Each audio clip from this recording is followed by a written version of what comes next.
Good afternoon, everyone, and welcome to the second session for FR Revision Short.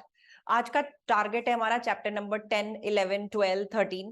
ये चारों बहुत important हैं, लेकिन जिसमें से हम थोड़ा सा बोल सकते हैं कि foreign currency is still okay, इसमें इतना कुछ ज्यादा एग्जाम में आता नहीं है. तो आज भी रिविजन का पैटर्न वही रखेंगे कि आप लोग आंसर करेंगे, जहां भी आप लोग कंफ्यूज होंगे वहां मैं क्लैरिफाई करूंगी और हम कुछ क्वेश्चंस प्रैक्टिस करेंगे. यहाँ पे भी यही होगा कि by end of this session class work questions plus homework questions आपके चैप्टर नंबर 10 to 13 को वाइंड अप कर देंगे. So let's just get going. सबसे पहले आते हैं IAS 21 पे, फॉरेन करेंसी पे. पहली चीज का जवाब देती हूँ, क्या आपको IAS का नंबर लर्न करना है? जरूरत नहीं है. अब इस IAS में सबसे इंपॉर्टेंट चीज क्या दी हुई होती है? वैल्यूएशन. यानी कि अगर हम किसी भी ट्रांजैक्शन में एंटर करते हैं, आपकी खुद की करेंसी लेट्स सपोज रुपए है और आप जिसमें ट्रांजैक्शन कर रहे हैं, 1 सेकेंड, हाँ गाइस, 1 मिनट, मैंने गलती से इसका उस पेन पे लिख दिया.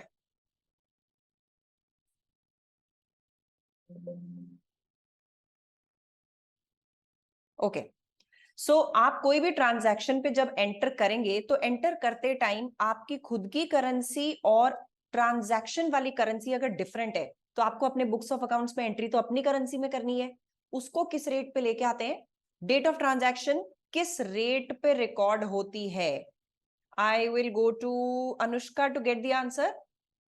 मेरी करेंसी रुपए है, I am entering into a transaction in dollars. तो जिस दिन ट्रांजैक्शन हुई, मुझे किस एक्सचेंज रेट को यूज करना है to book this transaction in my books of accounts? Ma'am, I will book it on the basis of my currency, जो कि मेरी फंक्शनल करेंसी होगी. मतलब मैं और रुपीस इसकी में मैं करूंगी. एक्सचेंज रेट कौन सी लूं? Ma'am, exchange rate as in मतलब मैम इस रुपए में डॉलर स्पॉट रेट कन्वर्जन वाली. चाहिए? स्पॉट रेट जो spot date of rate transaction को होता है. जो उस दिन की ट्रांजैक्शन की रेट होगी. तो इसको थोड़ा सा यस तुम्हें एक मैम. एग्जांपल देके समझाती हूँ. Let's suppose I am buying some सामान फ्रॉम समवन इन US. तो मैं सामान परचेज कर रही हूं डॉलर्स में, और लेट्स सपोज ये $10,000 का आइटम है परचेज का. जिस दिन मैं परचेज कर रही हूं उस दिन रुपए और डॉलर के बीच में जो एक्सचेंज रेट है वो आती है, इसको 10,000 को 50 ले लूं ताकि आसानी से चला जाए, डिवाइड हो जाए.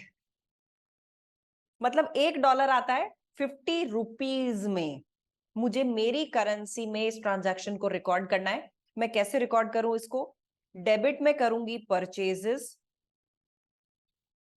क्रेडिट मुझे करना पड़ेगा पेएबल, क्योंकि अभी तक मैंने इसका पेमेंट नहीं किया है. $10,000 equal to how many rupees? ज्यादा ही रुपए होंगे. 200. हाँ, ओ सॉरी मैम, मैंने डिवाइड किया. हाँ, ध्यान रखना इस बात का.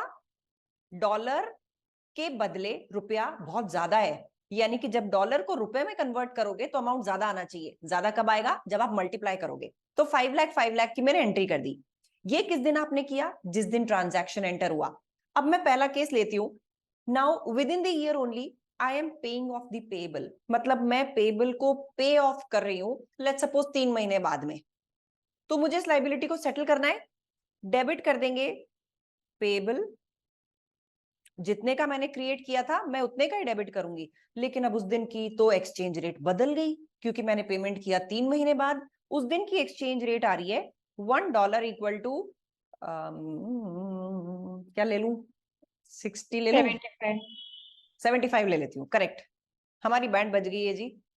हमारी करेंसी अब कमजोर हो गई है और हम 75 रुपीज स्पेंड करके $1 खरीद पा रहे हैं. तो इस दिन जब हम पेमेंट करने जाएंगे $10,000 का, कैश कितना आ जाएगा? 7,50,000. इंटू 75 का 7,50,000 गया. ओ भाई साहब, यानी 5 लाख रुपए की एक लाइबिलिटी को सेट ऑफ करने में मुझे 7,50,000 खर्च करने पड़ गए. 2.5 लाख का क्या बुक करूं?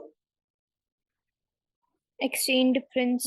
Exchange loss. It's an exchange difference which is an exchange loss. इसको कहां बुक करते हैं? OCI में, P&L में. PNL. PNL में. समझ गए?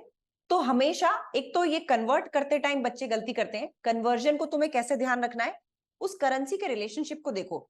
अगर मैं यहां बैठी हूं, यानी कि मैं एक ऐसी करेंसी में हूं जिसका नंबर ज्यादा है, तो यहां से यहां आने के लिए मल्टीप्लाई करना पड़ेगा, ताकि मेरी करेंसी में आते आते तक नंबर बढ़े, मल्टीप्लीकेशन से ही नंबर बढ़ेगा। लेकिन उल्टा केस है तो डिवाइड करना है, यानी मेरी करेंसी अगर डॉलर होती है और रुपए का अमाउंट है, तो रुपए के बदले तो डॉलर कम होते हैं नंबर में, उसको डिवाइड कर दो, वो कम में आ जाएंगे। ठीक है, अब यहां तो यार मैंने इसको सेटल कर दिया। ऐसा भी तो हो सकता है कि ये ट्रांजैक्शन लेटेस्ट की हो, यार मेरा इंटरनेट ठीक चल रहा है, मैं ऑडिबल विजिबल सब हूं। Yes ma'am.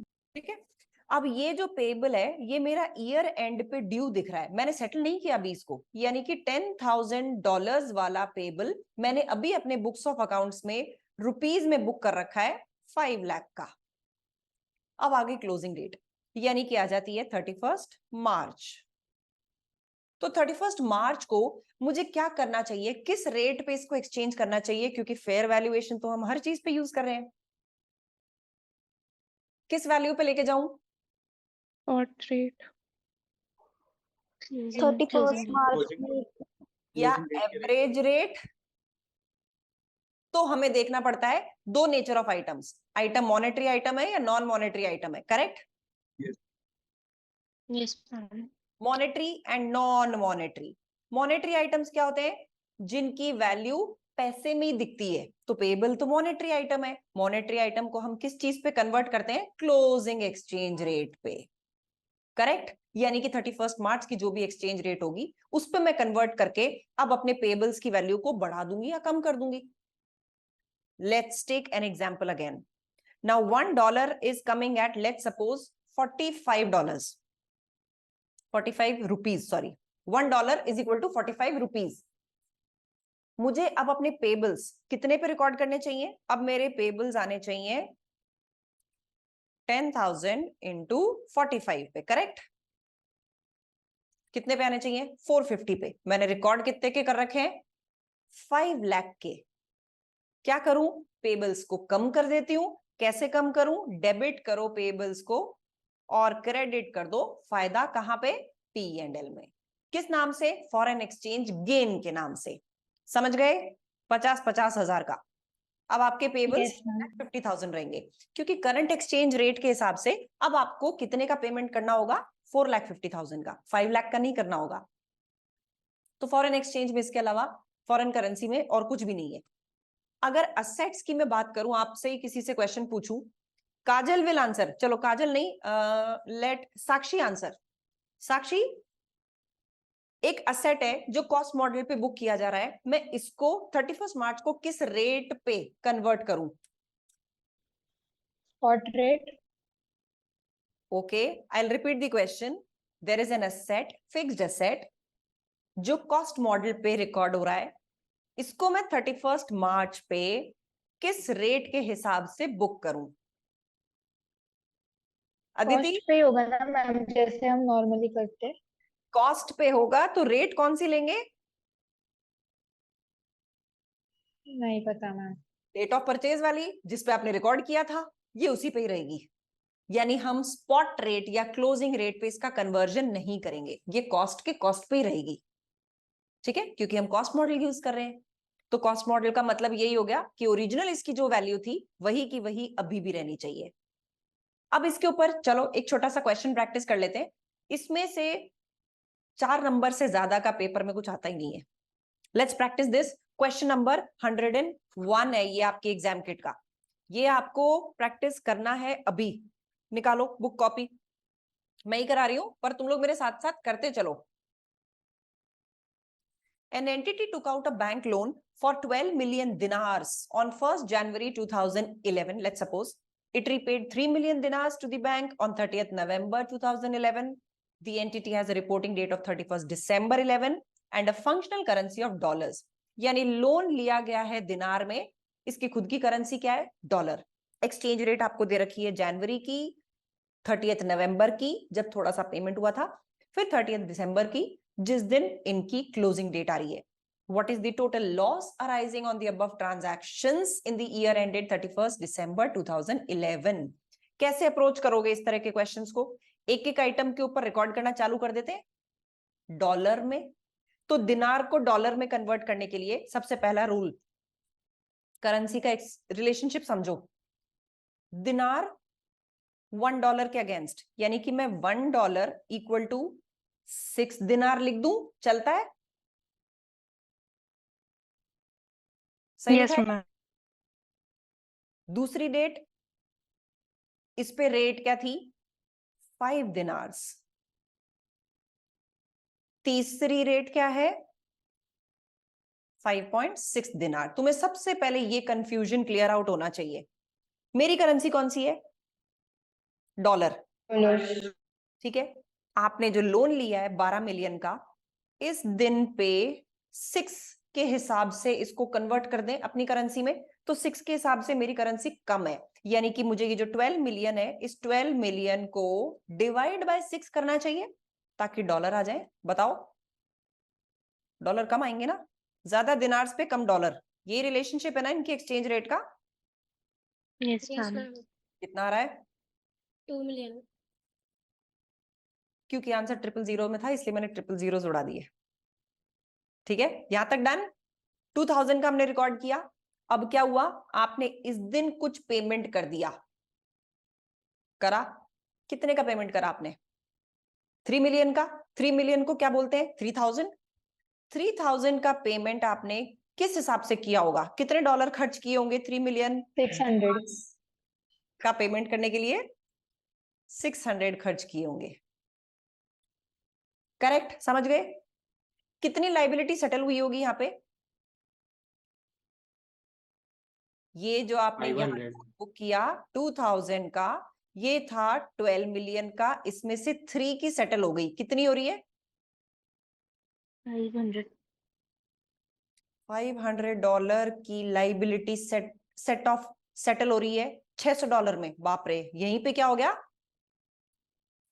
लॉस। बताओ, यहां तक चीज समझ में आई सबको? लिखो, इसको लिख के करोगे तो जाके दिमाग में बैठेगा। Right it down. क्या $100 आए? बताओ।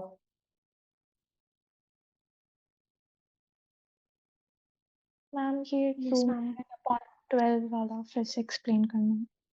आपकी जो लाइबिलिटी है, आपने कितनी बुक की थी? 2000 की लाइबिलिटी बुक की थी। ये कितनी दिनार्स की लाइबिलिटी है? 12 मिलियन दिनार्स की। हमने रीपेमेंट कितने का किया? 3 मिलियन दिनार्स का। यानी कि मैंने लाइबिलिटी कितने की सेट ऑफ करी है? 500 की लाइबिलिटी सेट ऑफ करी है 600 का पेमेंट करके। Okay ma'am. ठीक है, ठीक है। Yes ma'am. आगे बढ़े। अब तीसरा क्या है? अब आपके पास आ जाती है क्लोजिंग डेट। क्लोजिंग डेट पे अब आपके पास कितने दिनार का लोन रह जाता है? 12 में से 3 चुका दिया, कितने बचे? 9 मिलियन। 9 मिलियन की वैल्यू कितनी होनी चाहिए नई रेट के हिसाब से? 5.6। 5.6 के हिसाब से how much dollars should this be? 1607। 1607 इसकी वैल्यू होनी चाहिए। लेकिन अब देखते हैं बुक्स ऑफ अकाउंट्स में हमारी वैल्यू कितनी दिख रही है। हम चालू होते हैं 2000 से, इसमें से $2000 से हम चालू होते हैं, इसमें से $600 की हमारा पेमेंट आ जाता है डॉलर का। करेक्ट।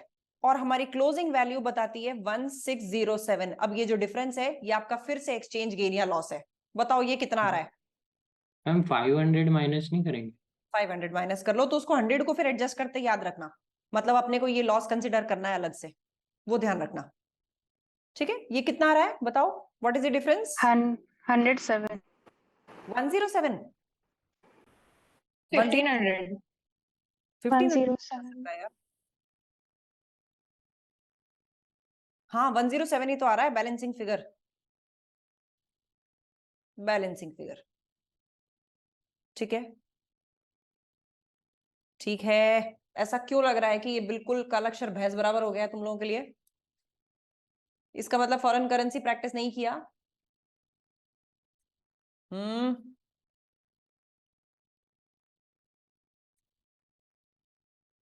मैम हमें सेकंड स्टेज पे ये लॉस निकालना जरूरी था। हम सीधा अगर फाइनल पे निकालते तो सीधा 207 आ गया था। कर सकते हो, देखो दूसरी अप्रोच से करते हैं इसको।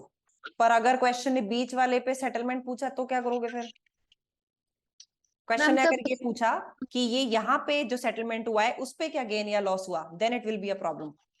मैम अप्रोच तो सेम ही रहेगी ना, बस रेट हाँ 5 हो जाएगा। हाँ हाँ हाँ हाँ हाँ, तो मेथड तो वो वाला ज्यादा इजी नहीं है। दोनों मेथड एक ही है। मैं अभी जैसे अपन ने पीछे एक ट्रांजैक्शन करी थी ना, वैसे ही करती हूँ, वापस से सुनो। सबसे पहले आपने क्या किया, लोन लिया। कितने का लिया? 12 मिलियन का। इसको बुक्स ऑफ अकाउंट्स में रिकॉर्ड कितने पे किया? 6 के हिसाब से you took it in dollars, how many? 2000। तो 12 मिलियन डिवाइड बाय 6, आपने इसको $2000 का लोन बना दिया। ठीक है, now the question can be, जब आपने ये 3 मिलियन चुकाया 30 नवंबर को, क्वेश्चन इसके बीच में आपसे कभी भी टुकड़े में क्वेश्चन पूछ सकता है। 30 नवंबर को आपने 12 मिलियन में से 3 मिलियन का लोन चुका दिया, यानी कितना लोन चुक गया? 1/4। 1/4 चुका ना, 3 आउट ऑफ 12। बताओ, yes ma'am. Yes ma'am. 1/4 loan चुक गया, यानी कि तुम्हारी लाइबिलिटी भी कितनी कम होनी चाहिए थी? 1/4। तुम गलती से अगर यहां 600 माइनस करोगे, नंबर कट जाएंगे।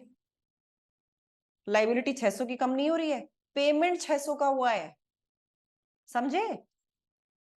तुम लोग ये अप्रोच करते हो बच्चों, दिस इज इनकरेक्ट अप्रोच। इस क्वेश्चन में तो चल जाएगी, बाकी जगह नहीं चलेगी। आप पहले रेशियो सेट ऑफ करो। 3 million out of 12 I am settling. कितना रेशियो आपने, कितना प्रोपोर्शन ऑफ लोन खत्म कर दिया? 1/4 किया। 1/4 यानी 2000 का 1/4 खत्म होना चाहिए था। 2000 का 1/4 कितना आता है? 500 खत्म होना चाहिए। इसके लिए क्या पेमेंट किया आपने? What have you paid? 600। समझे? क्वेश्चन यहां पे भी पूछ लेगा कि इसकी अप्रोच बताओ क्लोजिंग रेट के बिना। तो तुम्हें एक एक जो आता है ना इसमें आइटम, ये भी तुम्हें समझ में आना चाहिए। तो हमेशा प्रोपोर्शन निकालना कि टोटल लोन में से मेरा कितना प्रोपोर्शनेट लोन चुक गया। तो आपका लोन चुकता है 1/4, यानी कि जो लाइबिलिटी आपने बुक की थी ये भी 1/4 कैंसिल होनी चाहिए। लेकिन ये लाइबिलिटी कैंसिल करने के लिए तो पेमेंट ज्यादा हो गया। यानी कि अगर मैं इसकी जर्नल एंट्री तुम्हें समझाऊं, डेबिट में करूंगी लोन कितने का? 500 का। मैं कैश कितना लिखूंगी? 600। ओ, एंट्री तो मैच ही नहीं हुई। तो डेबिट क्या लिखेंगे? लॉस। समझ गए? अब समझ आया? Yes ma'am. Yes ma'am.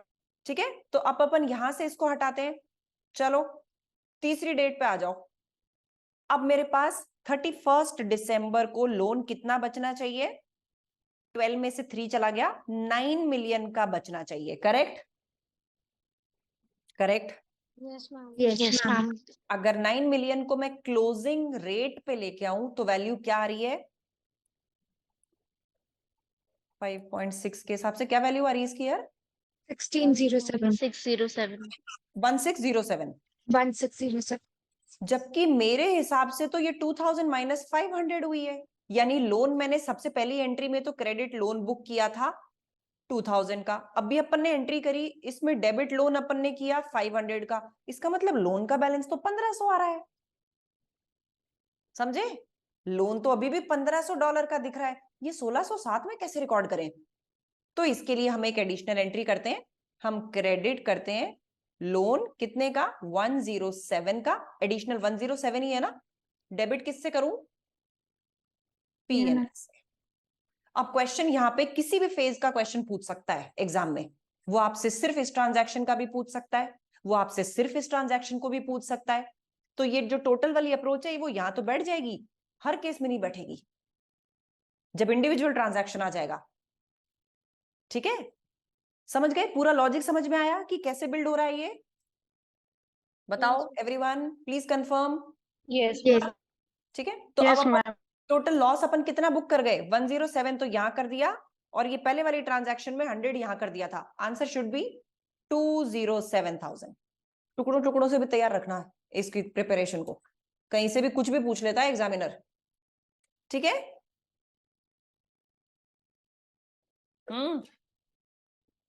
Yes ma'am. समझ आ गया। Yes ma'am. ओसीआई Yes, से तो ma'am. रूट नहीं करेंगे ना इसको, ओसीआई से ma'am. रूट करोगे? No, this No. Is ma'am realized PSD. Gain. ठीक है, चलो अब रेवेन्यू की तरफ आती हूँ। रेवेन्यू बहुत डिटेल में डाला गया था आपके रिकॉर्डिंग्स के लिए, तो रेवेन्यू फटाफट आपसे पूछूंगी, मुद्दे का सवाल पूछूंगी। एक मशीनरी बेची जा रही है, मशीनरी है, अगर सिर्फ मशीनरी बेचते हैं तो $1 लाख की बिकती है। इसके साथ हम इंस्टॉलेशन सर्विसेज भी दे रहे हैं क्लाइंट को, और इंस्टॉलेशन अगर अलग से दी जाती है तो 20,000 की दी जाती है। उसके अलावा हम 2 ईयर सर्विस भी देंगे, और इसके लिए हम अगर अलग से इसको बेचते हैं तो 30,000 चार्ज करते हैं। ये पूरा का पूरा हमने एक कस्टमर को बेचा है 1,20,000 में। Now the question is, installation के ऊपर कितना अमाउंट चार्ज होगा ट्रांजैक्शन प्राइस का? इंस्टॉलेशन के ऊपर ट्रांजैक्शन प्राइस का कितना अमाउंट चार्ज होगा? क्वेश्चन ध्यान से समझना और जवाब देना। 2 मिनट लगा लो फिर बताना, और चैट बॉक्स में लिखो अगर किसी का आ जाता है तो आंसर। मैम क्वेश्चन क्या था? इंस्टॉलेशन पे कितना amount of transaction price charge होगा? ट्रांजैक्शन प्राइस इज 120, इंस्टॉलेशन पे कितना अमाउंट चार्ज किया जाएगा? ओके हेमंत, कुछ गड़बड़ कर रहे हो? सबके कंसिस्टेंट आंसर्स आ रहे हैं, आपका अलग आया है। ध्यान से देख के करो इसको, मान के चलो एग्जामिनर ने नया क्वेश्चन बनाया है तुम्हारे लिए। ओके मुझे लग रहा है ये जिनके 16,000 आ रहे हैं, it seems to be correct. करेंगे क्या? अप्रोच देखो इसकी। जो ट्रांजैक्शन प्राइस है मुझे तीनों पे एलोकेट करनी होगी, मशीनरी के ऊपर, इंस्टॉलेशन के ऊपर, और 2 ईयर सर्विस के ऊपर। मशीनरी के ऊपर कितना इंस्टॉल करूं, किस बेसिस पे इंस्टॉल करूं? बताओ ऋतु, मैं किस बेसिस पे इंस्टॉल करूं इनको? सृष्टि, तनिष्का, बिल्कुल सही आंसर है। ऋतु, किस बेसिस पे इनको एलोकेट करूं, यानी कि 120 को किस बेसिस पे बांट दूं? Ma'am stand alone prices. यानी रेशियो क्या हुआ? 100:20:30। सही बोला मैंने? ठीक है, Yes, ऋतु ma'am. म्यूट कर लो, पीछे बहुत आवाज आ रही है। 120 को चलो बांटते हैं। यार ये मैंने रैंडम नंबर्स उठाए हैं, हो सकता है बहुत वियर्ड नंबर्स आ जाएं। 120, 150 इंटू 20, 120, 150 इंटू 30। जरा निकाल दो वैल्यूज क्या क्या आ रही हैं। अजीबोगरीब आ सकती हैं, बिल्कुल पॉसिबल है। 80,000 मशीनरी। मशीनरी 80,000। 80 पूरा आ रहा है ना? Yes ma'am. 80,000, 16,000। 16, 24,000। 24,000। ठीक है जी, हाँ 16 और 24,000। यानी कि अगर क्वेश्चन ने ये पूछा कि इंस्टॉलेशन के ऊपर कितना रेवेन्यू बुक करोगे, तो कितना बुक करोगे? 16,000 बुक करोगे। अब मैं बोलती हूँ 1 साल बीत गया, total revenue to be booked बता दो जी, चैट बॉक्स में लिखो, total revenue to be booked after 1 year and.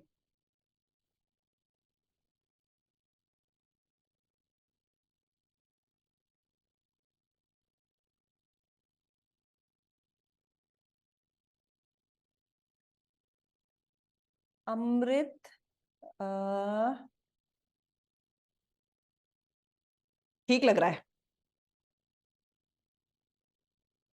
बिल्कुल सही जवाब। ये जितने भी लोग जवाब दे रहे हैं बिल्कुल सही जवाब दे रहे हो, परफेक्ट है जी। आप इमीडिएटली मशीन हैंडओवर कर चुके हो, इंस्टॉलेशन कर चुके हो, लेकिन 2 साल की वारंटी, 2 साल की सर्विस में से अभी 1 ही साल बीता है, तो आप रेवेन्यू कितने का बुक करोगे? 1 साल का ही बुक करोगे। That means the revenue booked would be 80 plus 16 plus 12। ये कितना आ रहा है?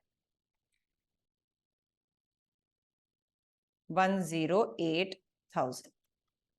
समझ गए? तो क्वेश्चन आपसे किसी भी लेवल पे कुछ भी चीज पूछ सकता है. You have to be very clear in your concepts. Services, अगर कोई भी आपको परफॉर्मेंस ऑब्लिगेशन कुछ सालों तक देनी है तो उन सालों में बराबर बराबर बांटनी है, एकदम से बुक नहीं कर लेनी है. अगर एकदम से बुक करी तो वो गलत ट्रीटमेंट है. इसके अलावा रेवेन्यू में और एक इंपॉर्टेंट चीज आती है, कॉन्ट्रैक्ट बुक करना. गाइस प्लीज अपने आप को म्यूट रखो.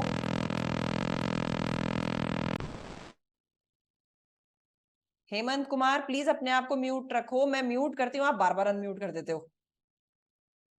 ओके, नेक्स्ट इंपॉर्टेंट चीज जो आती है दैट इज कॉन्ट्रैक्ट असेट और लाइबिलिटी बनाना.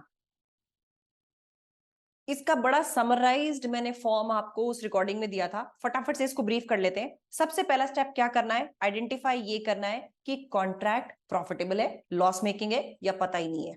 यही करोगे. Contract can be profitable, contract can be loss making, या फिर पता नहीं, नो आइडिया कॉन्ट्रैक्ट है ये. अब अगर कॉन्ट्रैक्ट प्रॉफिटेबल है तो रेवेन्यू कितना बुक होगा? Who will tell me? Okay, Naman please brief. If the contract is profitable, revenue कैसे बुक होगा? नमन जल्दी से बता दो.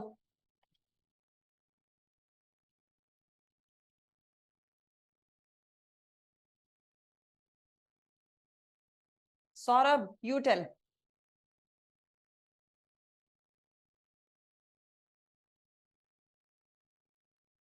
Yashika you tell. Ma'am percentage completion से. परफेक्ट. रेवेन्यू बुक करेंगे परसेंटेज कंप्लीशन के बेसिस पे. जो भी टोटल कॉन्ट्रैक्ट प्राइस थी उस पे परसेंटेज अप्लाई करो. कॉस्ट कितनी बुक करूं, ये भी परसेंटेज बेसिस पे बुक करेंगे, है ना? Cost Till date. So that's the new change. That's just an ACC practice change. IFRS ने इस पे चेंज नहीं किया है. तो आप कॉस्ट कितनी बुक करोगे? कॉस्ट टिल डेट बुक करोगे. ध्यान रखना, प्रॉफिट पे परसेंटेज बुकिंग नहीं होती. पहले हुआ करती थी, अब नहीं होती. तो प्रॉफिट बाय डिफॉल्ट आएगा जो भी आएगा. लॉस के केस में आप क्या करोगे? रेवेन्यू बुक करोगे परसेंटेज बेसिस पे. कॉस्ट जो भी टिल डेट हुई हैं आप वो बुक कर दोगे, और इमीडिएटली पूरा का पूरा जो भी लॉस होने वाला है, टोटल लॉस, वो आप यहां बुक करेंगे. ये पक्का से मैच नहीं करेगा. यानी पहले आप जब लॉस लिखेंगे ये मैच नहीं होगा, तो आपका बैलेंसिंग फिगर क्या आएगा? Provision for loss on onerous contract. Correct? Yes, ma'am. अब अगर नो आइडिया केस है तो रेवेन्यू कितना बुक करूं? जितनी भी कॉस्ट आपने इनकर कर दी है, रेवेन्यू भी उतने का ही बुक करो. बिकॉज यूजुअली एक्सपेक्टेशन ये होती है, अगर हमें पता ही नहीं है कि ये प्रॉफिटेबल है कि लॉस मेकिंग होगा, तो हम जितना लगाते जाते हैं ना, एटलीस्ट वो तो हम लीगली अपने क्लाइंट से मांग ही लेंगे. तो आप रेवेन्यू कितना बुक करेंगे? Whatever has been incurred. तो ये अपने आप ही नो प्रॉफिट नो लॉस दिखाता रहेगा. माइनस कॉस्ट टिल डेट, इतने का ही आप रेवेन्यू बुक करेंगे, तो प्रॉफिट या लॉस अपने आप ही जीरो दिखेगा. अब इन तीनों केसेस में बात करते हैं हम कॉन्ट्रैक्ट असेट बुक करने की. तो कॉन्ट्रैक्ट असेट या लाइबिलिटी में हमें एक ग्राउंड रूल याद रखना है. जो भी आपने रेवेन्यू रिकॉग्नाइज किया या बुक किया, माइनस अमाउंट जो आपने रिसीव कर लिया या फिर जो भी इनवॉइस भेज दिया. Amount received from the customer और इनवॉइस्ड टू द कस्टमर, ये जो डिफरेंस कॉन्ट्रैक्ट असेट है. लेकिन ये तो नॉर्मल केसेस में है. लॉस मेकिंग केस ऐसा होता है जो आपके लिए थोड़ा सा झटका लेके आता है, क्योंकि लॉस में आप असेट तो नहीं बुक कर सकते. नुकसान का मतलब कॉस्ट लग ज्यादा गई है, पैसा आएगा कम. That is contract liability. Because of that you are having loss ना. तो जहां पे भी कॉन्ट्रैक्ट लॉस मेकिंग है, वहां पे आप क्या करेंगे? आप पहले तो यही करेंगे, इसके अलावा एक आइटम और डालेंगे. आप एक आइटम यहाँ पे एडिशनल डालेंगे, minus whatever is the loss recognized. हाँ अमृत अब बोलो. मैम अगर हमें अमाउंट इनवॉइस्ड और अमाउंट रिसीव्ड मतलब हो सकता है ना, दोनों गिवन और डिफरेंट हो. इनवॉइस ले लो. मैम हमेशा होगा ये कि आपने इनवॉइस, भाई दोनों में से जो भी ज्यादा है वो ले लो. हम करना क्या चाह रहे हैं कि इतना अमाउंट रिसीव होना बाकी है. अच्छा. ठीक है, तो उसका हम असेट बना रहे हैं. Basically this asset represents your receivable, whatever amount is expected to be received from the contract. ठीक है? लॉस वाले केस में बच्चों ध्यान रखना, ये दोनों तो बाय डिफॉल्ट करने ही करने हैं, एक एडिशनल आइटम और करना है, क्योंकि जब लॉस का केस आएगा तो वो असेट तो बिल्ड नहीं होगा, वो लाइबिलिटी बिल्ड होगी। नुकसान है भाई, तो नुकसान का मतलब आपको मिल कम रहा है, जेब से खर्च ज्यादा हो रहा है, तो एक असेट तो नहीं हो सकता कि भाई रिसीवेबल हो गया, रिसीवेबल नहीं है। तो ऐसे केस में आपको क्या करना है, ये दोनों तो करने ही है, इन एडिशन टू दैट जो भी लॉस रिकॉग्नाइज किया है उसको भी माइनस करो, अपने आप वैल्यू नेगेटिव आ जाएगी, and this negative value will be your contract liability. Clear cut, summed up?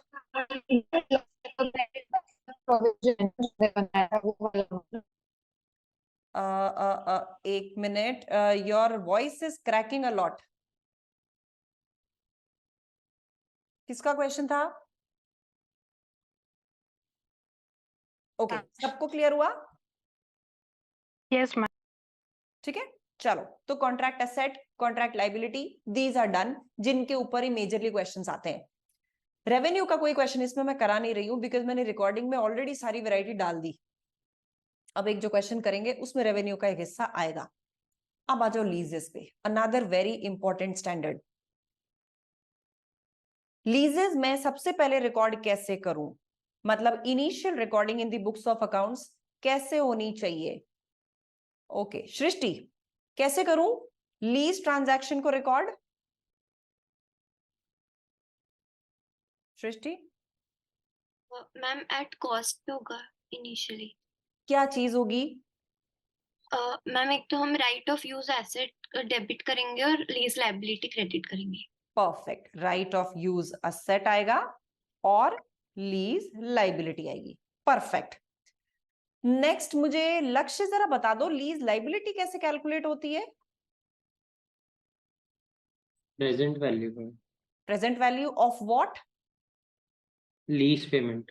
Perfect, lease payments आपको दिए होंगे, इनकी प्रेजेंट वैल्यू निकालिए, that is your lease liability. Perfect है जी। राइट ऑफ यूज असेट को हम किस पे बुक करेंगे नमन? नमन, राइट ऑफ यूज असेट को किस पे बुक करेंगे? जो आंसर नहीं करेगा ना उसको अभी मैं क्लास से एग्जिट करा दूंगी। Sakshi, you tell me, right of use asset को किस अमाउंट पे बुक करेंगे? Ma'am same amount of lease liability, और कुछ एडिशनल लग रहा होगा इनिशियल या कुछ होगा तो उस पे। भाई साहब गजब, cost, and cost means lease liability plus कुछ और भी अगर एडिशनली आपने इस लीज के रेफरेंस में खर्चा किया है, that also will go here. Tanisha, इसमें से किसी का डेप्रिसिएशन लगाएंगे क्या हम? ये कोई एसेट दिख थोड़ी रहा है मेरे को, राइट ऑफ यूज एसेट, ये तो मेरा राइट है, इस पर डेप्रिसिएशन थोड़ी होता है। मैम इस पे डेप्रिसिएशन लगेगी। लगेगी? ओहो, चलो लगा देंगे। लीज लाइबिलिटी ये तो मैंने at the time of recording कर दी, क्लोजिंग डेट पे क्या करूं? ट्विंकल, क्या करूं क्लोजिंग डेट पे लीज लाइबिलिटी का? मैम फाइनेंस कॉस्ट लग जाएगी। इफेक्टिव इंटरेस्ट रेट टेबल के हिसाब से, यस मैम। ठीक है, वो क्या टेबल होती है? मैम सबसे पहले हम लीज लायबिलिटी लेंगे, फिर हम इफेक्टिव रेट लेंगे, फिर हम अपनी पेमेंट लेंगे, wow, and will come to balance character down. Balance carried down. मैंने एक कॉलम और बना रखा है, इसकी क्या रेलेवेंस है? Ma'am non current liability and current liability. Perfect, the question loves this, non current liability और करंट लाइबिलिटी निकालना। मैंने तुम लोग को एक तुक्का बताया था इसमें कैसे सेटअप करते हैं हम कि नॉन करंट लाइबिलिटी क्या है और करंट लाइबिलिटी क्या है। जो नेक्स्ट ईयर वाला क्लोजिंग बैलेंस है that is the non current liability. यानी अगर मेरे पास यहां पे एक वैल्यू आती है 20,000, उसके नेक्स्ट ईयर वैल्यू आ रही है लेट्स सपोज 12,000, तो 20 का ब्रेकअप मैं कैसे करूंगी? अगले साल वाला 12,000 इज नॉन करंट लाइबिलिटी और बचा हुआ 8,000 इज व्हाट? Current liability. क्योंकि बैलेंस 20 से 12 तभी पहुंचेगा ना जब 8,000 आने वाले 12 महीने में पे हो जाएगा। समझ गए? समझ गए? Yes ma'am. Yes ma'am. ठीक है, अब एक क्वेश्चन जो आपका एग्जामिनर है उसका एक बड़ा फेवरेट पार्ट है आजकल, सेल एंड लीज बैक। ये आजकल एसबीआर में भी बहुत पॉपुलर हो रहा है टॉपिक, यानी ये not to be left topic है, सेल एंड लीज बैक। तो मैं आपको इसका एक सिंपल केस पूछती हूँ, आप मुझे केस के हिसाब से जवाब देना। एक कंपनी है ए, एक कंपनी है बी। ए ने अपनी मशीनरी बी को सेल कर दी और बी से वापस से ये मशीनरी लीज पे ले ली।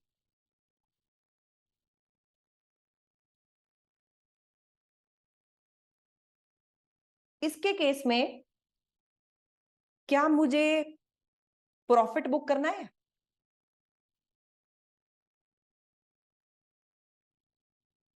If the sale is a genuine sale, तभी करेंगे तो करेंगे, but if it's not genuine, तो we won't be doing it.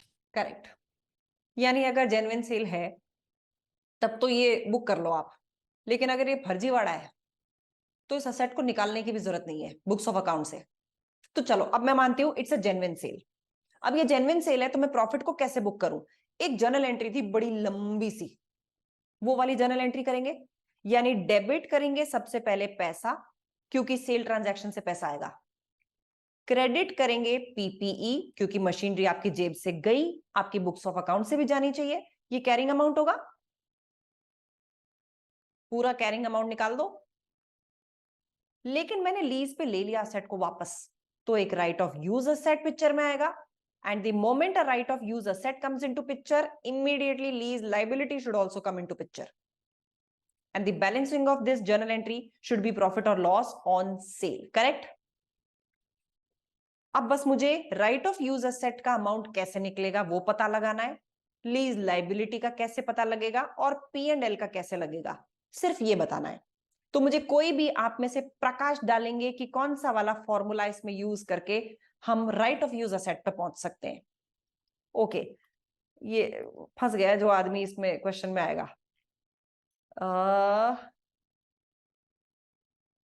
Anjali, Anjali तुमने आज सुबह उठती किसका चेहरा देखा था? हाँ अंजलि, मुझे ही फंसा दिया। ट्राई करो।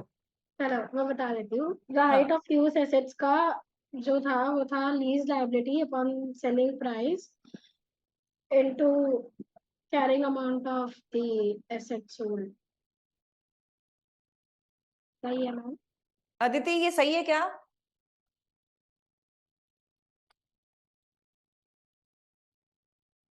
अदिति ये सही है क्या? Yes ma'am. परफेक्ट है। इसका लॉजिक भी सुन लो। कैरिंग अमाउंट क्या है? आपके असेट की आज की वर्थ, इसमें से आपने अपने पास कितना रख दिया? टोटल सेल प्रोसीड्स में से लीज लाइबिलिटी के बराबर वाला इस प्रोपोर्शन का हिस्सा आज भी मेरे पास है। ठीक है अंजलि, क्लियर? यस मैम, मुझे याद। हाँ, अब लीज लाइबिलिटी पे आते हैं। लीज लाइबिलिटी का अमाउंट अमृत बताने वाली है। अमृत बहुत देर से तड़प रही है बताने के लिए कि मैं बताऊंगी मैं बताऊंगी। बताओ नहीं lease ma'am, liability. Lease liability का अमाउंट बताओ।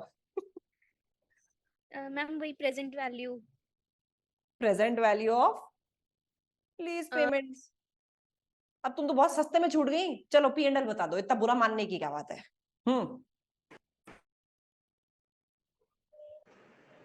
प्रॉफिट का अमाउंट बताओ बताओ। मैम मैं बताऊं? हाँ, अच्छा, sale proceeds less lease liability basically into, अच्छा, sale proceeds minus lease liability, जितना असल में आपने राइट्स बेच दिए, divide by sale proceeds into total profit. वाह यार, इसका भी लॉजिक सुन लो, मजा आ गया। आपकी जो सेल प्रोसीड्स है ना, इसमें से कुछ तो लीज में चली गई। जो लीज में गई है ना, वो लीज लाइबिलिटी को रिप्रेजेंट करती है। ये है तुम्हारा जो रियलाइज्ड गेन है। तो हम इसी से ही सारी महाभारत ये कर रहे होते हैं। फॉर्मूले मैंने इस हिसाब से बनाए हैं कि तुम ये दिमाग एग्जाम में लगा नहीं पाओगे। तो इसका लॉजिक देखते जाओ। राइट ऑफ यूज असेट मतलब कि लीज वाला केस, तो lease liability out of the selling price gives you the proportion जितना असेट आपके पास है। तो असेट की वर्थ तो कैरिंग अमाउंट थी, उस पे ये प्रोपोर्शन लगा दो। अब आ जाते हैं प्रॉफिट एंड लॉस पे। कितना प्रॉफिट मैं रिकॉग्नाइज करूं जो असल में आपने बेचा है? आपने टोटल सेलिंग प्राइस में लीज लाइबिलिटी तो वापस अपने पास ही रखी है, बेचा कितना है, इन दोनों का डिफरेंस, यानी कि इन दोनों का difference is the real right which you have transferred out of the selling price again. तो ये वाला अमाउंट क्या होता है, sale proceeds minus lease liability, जो असल में आपने राइट्स ट्रांसफर करे हैं, ओनरशिप ट्रांसफर करी है, इसके प्रोपोर्शन के बराबर जो भी प्रॉफिट आ रहा है that has to be recognized. समझ गए, समझ गए, अबे थके Yes, लो, ma'am. समझ गए। चलो, Z entered into a 5-year lease agreement on 1st November 2012, paying this per annum commencing on 31st October 2013. यानी कि साल के एंड में आप लीज रेंटल्स पे कर रहे हैं। Present value of lease payment was 45,000. Interest rate implicit is 7%. What is the amount to be shown within non-current liabilities on 31st October 2013? फटाफट से टेबल खींच दो और आंसर बताओ मुझे, जब तक मैं भी फर्जी से टेबल एक बना ही लेती हूँ।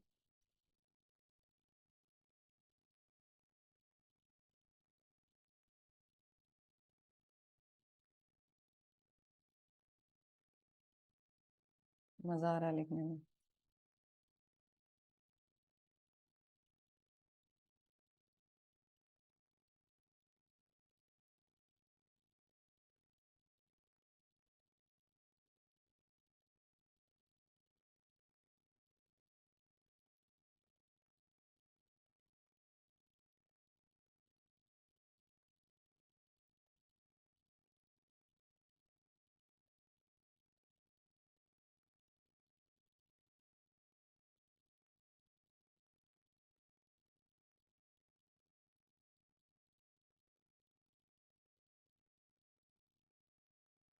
पहला साल 31st अक्टूबर 2013। दूसरा साल ये चाहिएगा मुझे, क्योंकि इसी के बैलेंस से मैं करंट और नॉन करंट का आइडेंटिफिकेशन करूंगी। So the balance started with 45,000, correct, इस पे 7%। 3150। What is the payment? 1097. बहुत अजीब सा नहीं आ रहा है, ये बहुत अजीब से नंबर आएगा। This is the payment.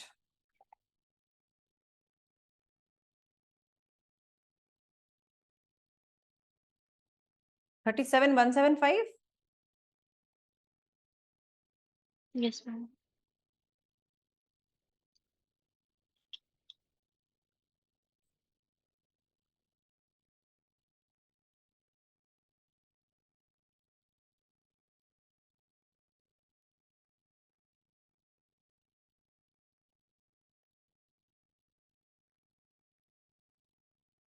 ठीक है, दो दो ले लेते हैं इसको, 2। सो इस अमाउंट में से 28,802 तो पे होगा 12 मंथ्स के बाद में। This is a non current liability. बाकी बचा हुआ Current liability करंट 8373. परफेक्ट। 28,802 83 है 8373. 8373। अच्छा, तो क्वेश्चन ये भी पूछ सकता है भाई, यहां पे तो उसने नॉन करंट पूछा था, यानी सेकंड ईयर का बैलेंस बता देना था। Answer is B. ठीक है, got it. Yes, ma'am. Question current liability भी पूछ सकता है, तो करंट लाइबिलिटी भी तुम्हें कैलकुलेट करनी आनी चाहिए। इस बैलेंस में से अगर ये नॉन करंट है, बाकी बचा हुआ करंट लाइबिलिटी है। ओके, चलो ये क्वेश्चन अब आप लोग खुद करेंगे, पहले खुद ट्राई करेंगे for 3 minutes and then I will revise it जल्दी से। And your time starts now. करो फटाफट।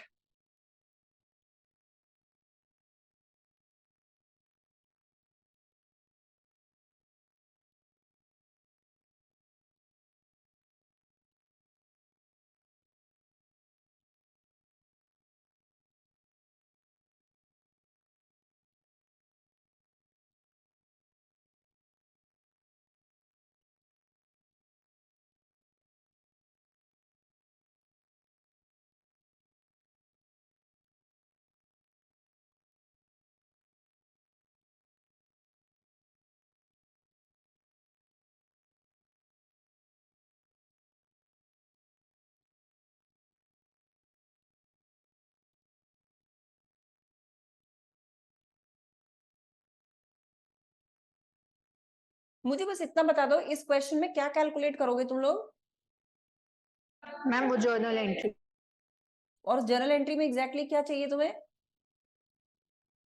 P&L. सिर्फ पीएनएल वाला अमाउंट। Just check it very carefully. ये वाला आंसर नहीं हो सकता। ये रेंटल, रेंटल क्या होता है? This is no answer. जिसमें डेप्रिसिएशन आ रहा है, प्रॉफिट ऑन डिस्पोजल आ रहा है, फाइनेंस कॉस्ट आ रहा है, one answer can be this. इसमें भी डेप्रिसिएशन है, प्रॉफिट ऑन डिस्पोजल है, फाइनेंस कॉस्ट है, ये भी हो सकता है। इन तीन में से है। इन दोनों का तो डेप्रिसिएशन बिल्कुल सेम है, इसका और इसका। फाइनेंस कॉस्ट भी बिल्कुल सेम है, फाइनेंस कॉस्ट इसकी भी सेम है, डेप्रिसिएशन अलग है। बेसिकली अगर मैं प्रॉफिट ऑन डिस्पोजल निकाल लूं तो काफी हद तक फैसला हो जाएगा। हो जाएगा। डेप्रिसिएशन भी कैलकुलेट करके देखना पड़ेगा।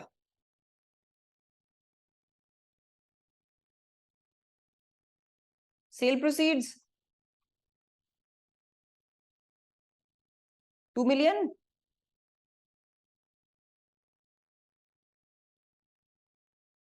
Why is it going so slow?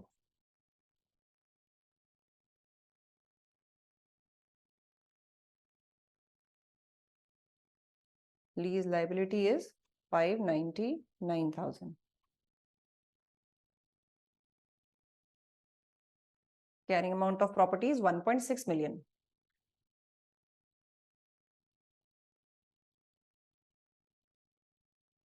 P&L का बैलेंस क्या आएगा?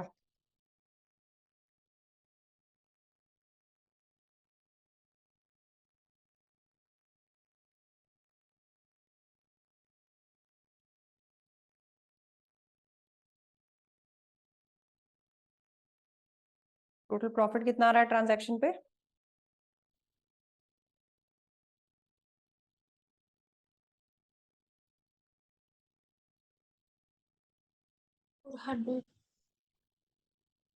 हम्म।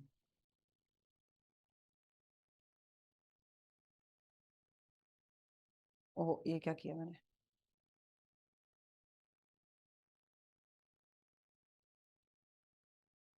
₹4 lakh. What is the P&L?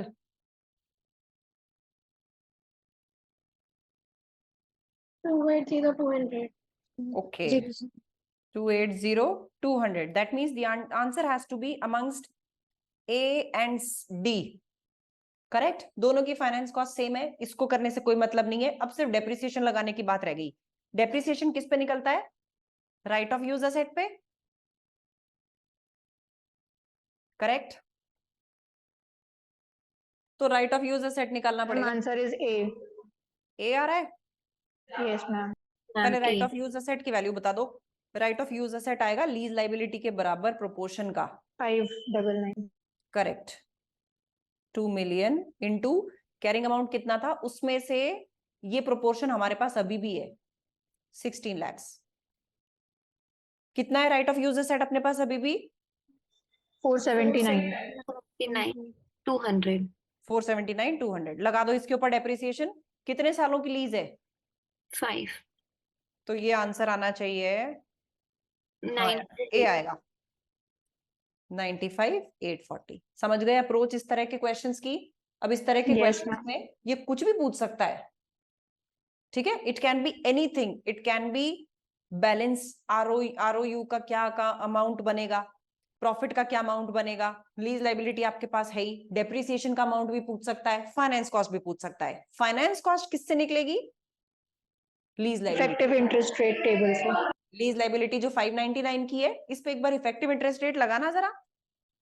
8% आ रहा है 47920। 7920. इसके ऊपर अगर 8% लगाते हैं, वी गेट 47920।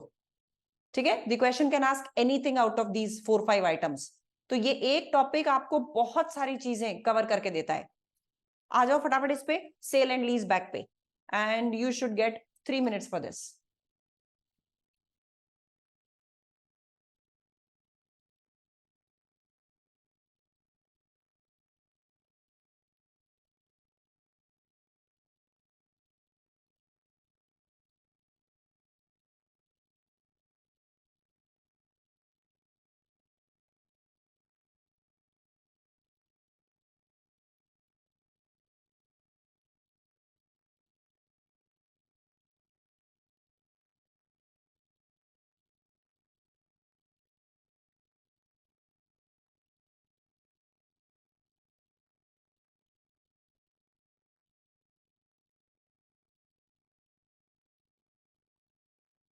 सब फर्जीवाड़ा है ना।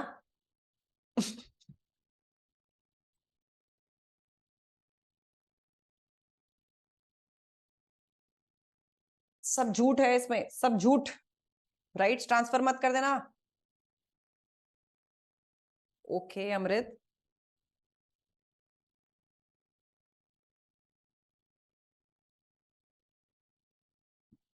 और मुझे कैसा पता चलेगा कि ये जेन्युइन सेल नहीं है? 10 साल की लाइफ बचती है और 10 ईयर लीज पे आप उसको वापस ले लेते हो, तो सामने वाले ने खरीदा क्यों था? ठीक है,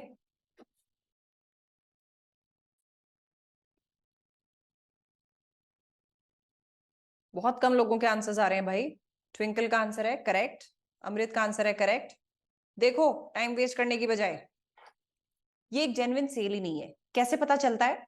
मार्केट में जब इसकी फेयर वैल्यू होती है 7 मिलियन की, 1 मिलियन में आप उसकी ट्रांजैक्शन कर देते हो, 1 मिलियन 1 मिलियन 1 मिलियन 1 मिलियन का लीज पेमेंट करते हो आप। 10 साल की लाइफ बचती है और 10 साल ही आप लीज बैक कर लेते हो, यानी कि कुछ झोलझाल है। सामने वाले ने इस सेट को यूज करने के लिए कभी खरीदा ही नहीं था। It's not a genuine cell.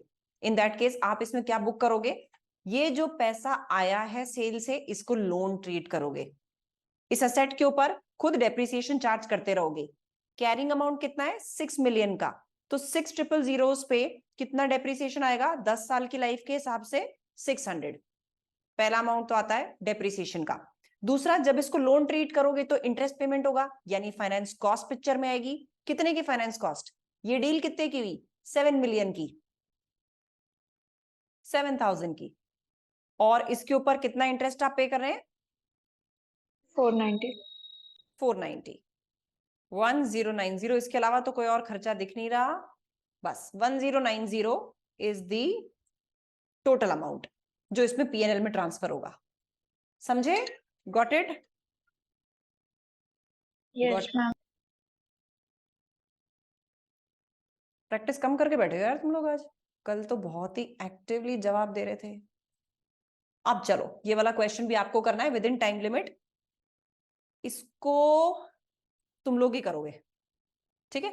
On 1st January 2016, Lotso entered into an agreement to lease new machinery under a 5-year lease with 3 lakhs payable on 31st December each year. Asset useful life is 6 years. Ownership transfers to Lotso at the end of the lease. Interest rate implicit in the lease is 6%. Present value of the lease payment is 1,263,000. आपको 5 year की lease है, लेकिन asset आपका हो जाएगा 6 साल में, तो असेट का टर्म कितने का मानोगे? पहली बात तो 6 years. मैम डेप्री 6 पे करेंगे. डेप्रिसिएशन हम 6 मानेंगे, यानी कि हम हमारे एसेट की यूजेबिलिटी के हिसाब से 6 साल आप उसको यूज कर सकते हो। बेटा 1 सेकंड बच्चों, 1 सेकंड रुकना।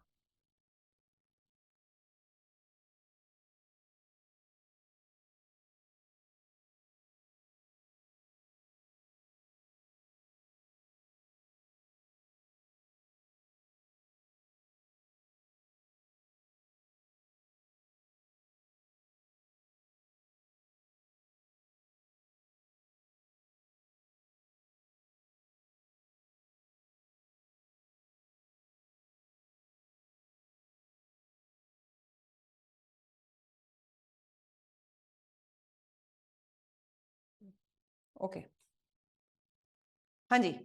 अब आप इसमें क्या करोगे? 6 इयर्स पे इसका डेप्रिसिएशन लगाओगे। Interest rate implicit is 6%। Present value of lease payments आपको दिया हुआ है। सबसे पहला, what would be the finance cost in respect of the machinery lease for the year ended 31st December 2016? करो जल्दी से, विद इन 2 मिनट्स। 75780. करने दो बाकियों को, बोलो मत, बाकियों को करने दो।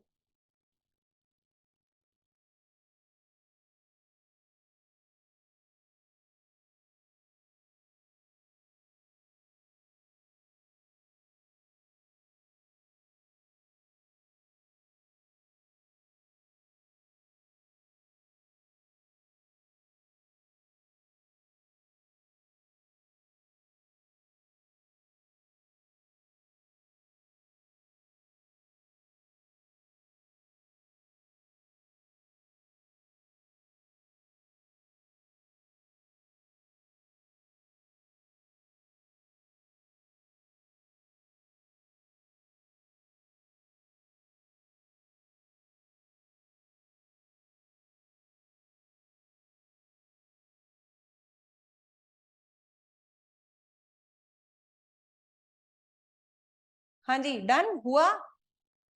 सबके आंसर अलग अलग, वाह वाह वाह वाह वाह।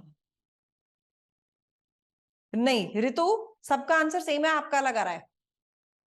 फाइनेंस कॉस्ट पूछ रहा है क्वेश्चन, कैसे निकलेगी फाइनेंस कॉस्ट बताओ।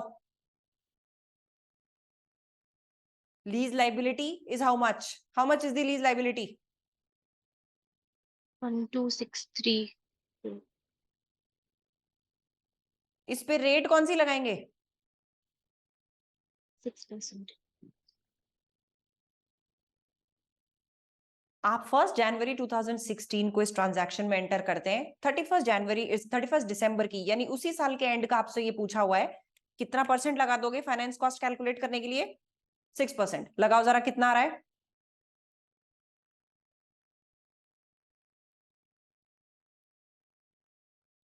कितना आ रहा है?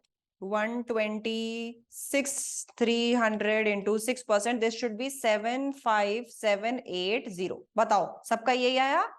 Yes ma'am. ठीक है, तो पहला पार्ट तो बिल्कुल फ्री के नंबर थे। नेक्स्ट पे आ जाओ।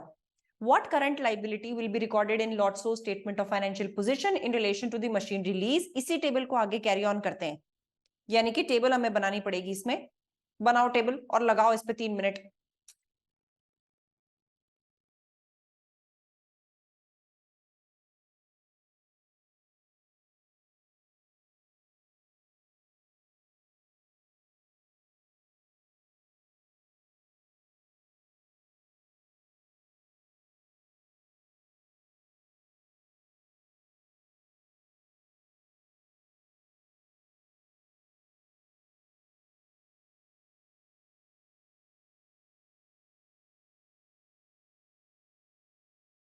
सबके आंसर अलग अलग आ रहे हैं भाई, ऐसा क्यों?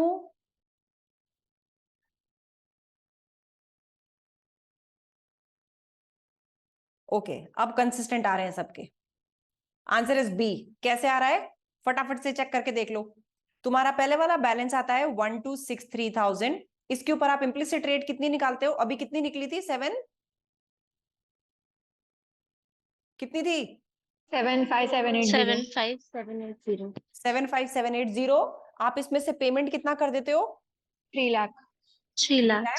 ये बचता है आपका क्लोजिंग बैलेंस। इस क्लोजिंग बैलेंस पे आप फिर से 6% लगाते हो, 3 लाख का पेमेंट करते हो, ये आपका एक बैलेंस और आता है। क्वेश्चन पूछ रहा है यहाँ पे आपसे करंट लाइबिलिटी, जो मैंने लास्ट क्वेश्चन में बोला था। That means this balance minus this balance. Correct? बताओ, किसी का आंसर गलत आया? आया? Next, right of use machinery बताओ जी। राइट ऑफ यूज मशीनरी का कैरिंग अमाउंट क्या होगा ईयर एंड पे?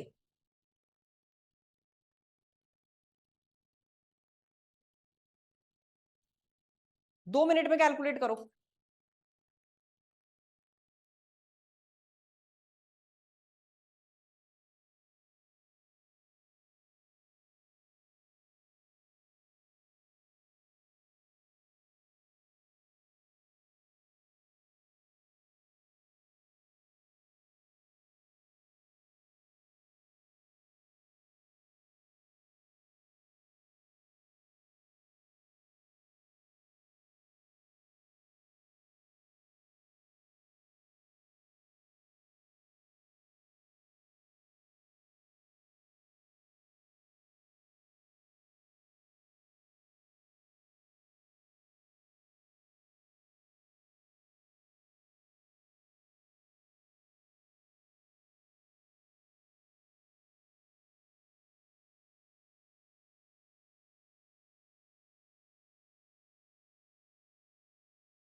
ओके, तो क्या निकला राइट ऑफ यूज असेट? 1,052,500। कैसे आया? How did you calculate it? आपकी लीज लाइबिलिटी के बराबर आपका असेट बनता है, लेकिन आपको उस पे 1 साल का डेप्रिसिएशन लगाना है। डेप्रिसिएशन कितने सालों पे लगेगा, that was the only thing which is tricky in this question.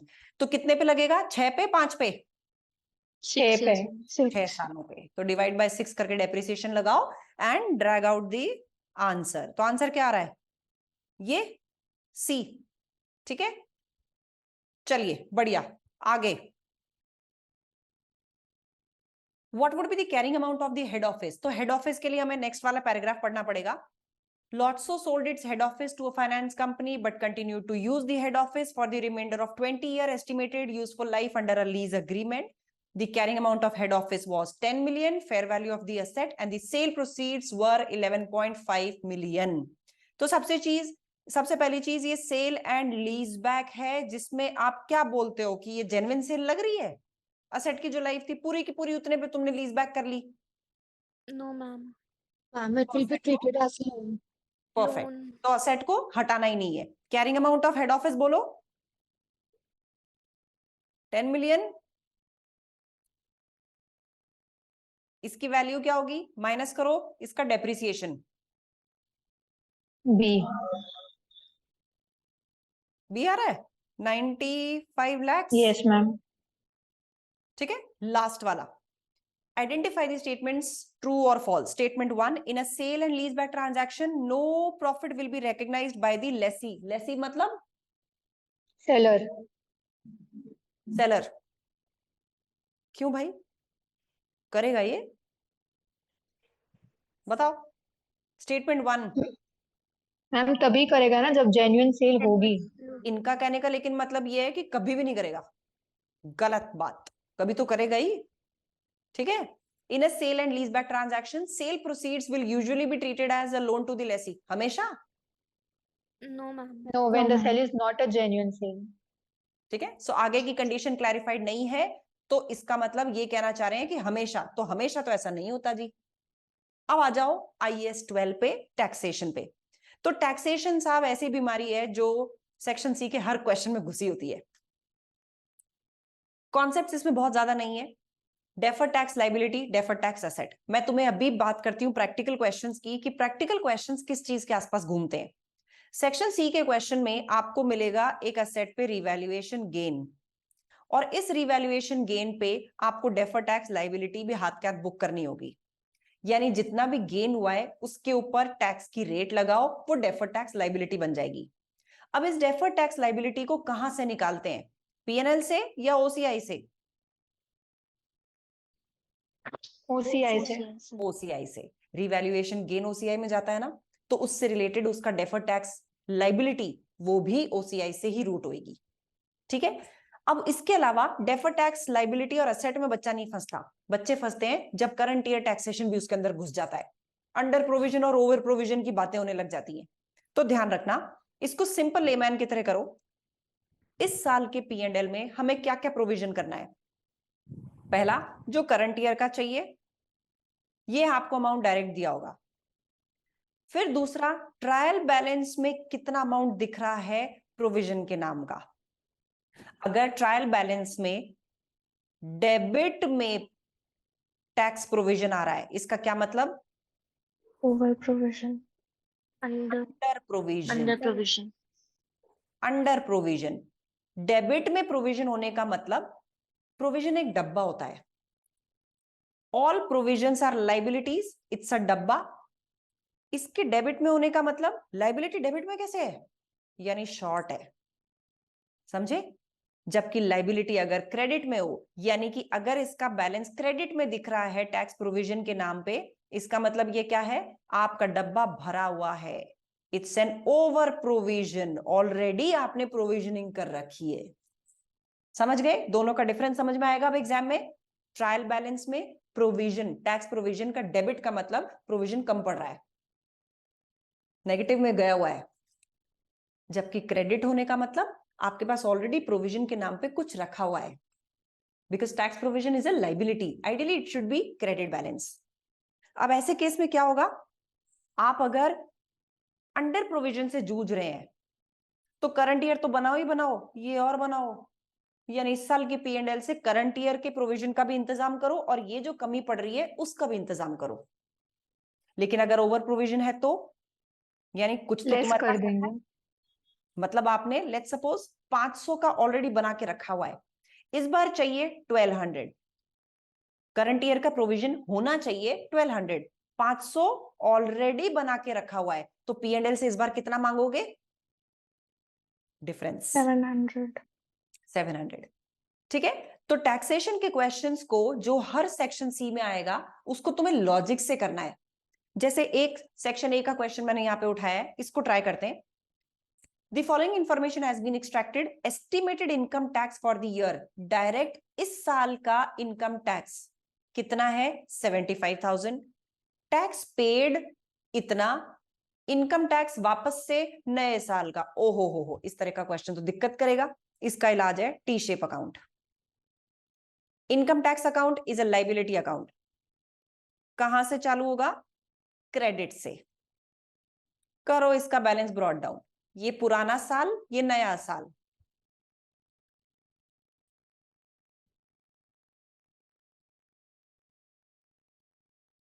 Tax paid कहां पे आएगा? Income tax is a liability. इसका पेमेंट डेबिट में आना चाहिए या क्रेडिट में? Debit ma'am. डेबिट में। तो this is tax paid 80। Match करो जरा कितना आ रहा है? 160 88 और 70। ओ सॉरी,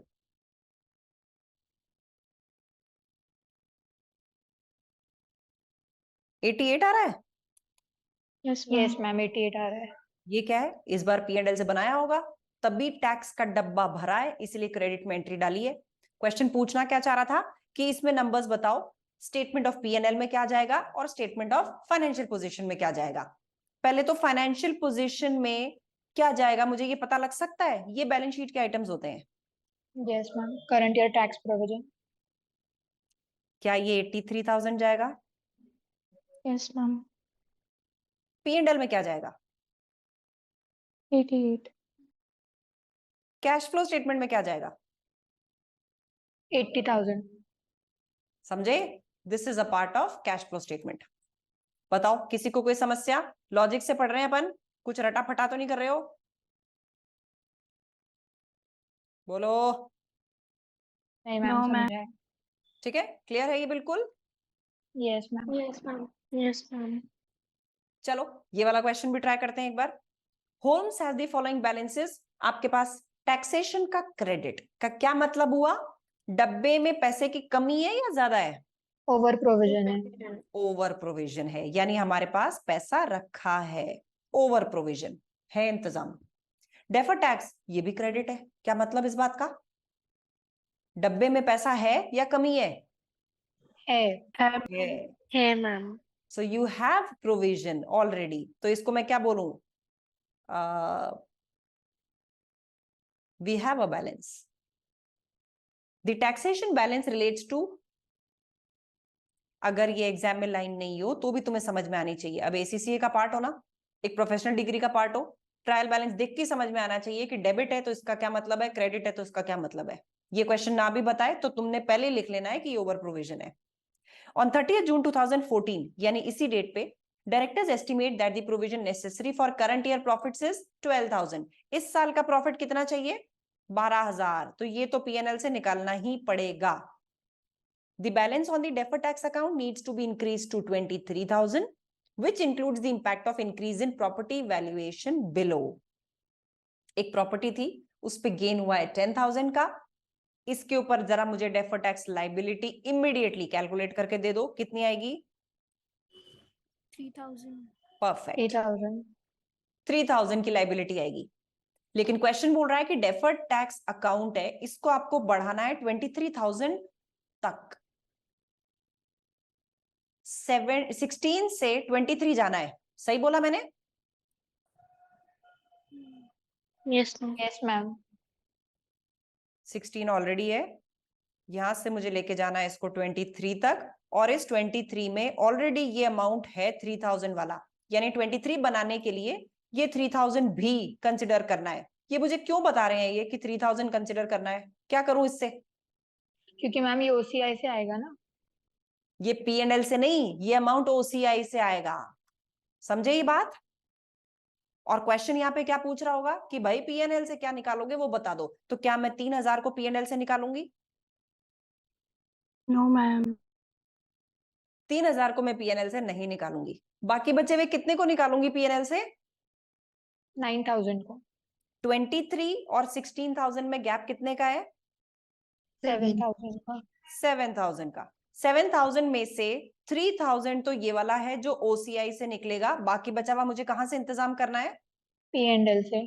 पीएनएल से। तो एक तो मुझे पीएनएल से 4,000 निकालने हैं, इसको तो अलग कर दिया हमने, डेफर्ड टैक्स का तो हिसाब किताब हो गया। अब करंट ईयर टैक्स पे आते हैं। करंट ईयर मेरे पास ऑलरेडी 7,000 का बना हुआ है, मुझे इस बार का चाहिए कितना? 12। 12,000। कितने और डाल दूं? 5। 5,000। 5।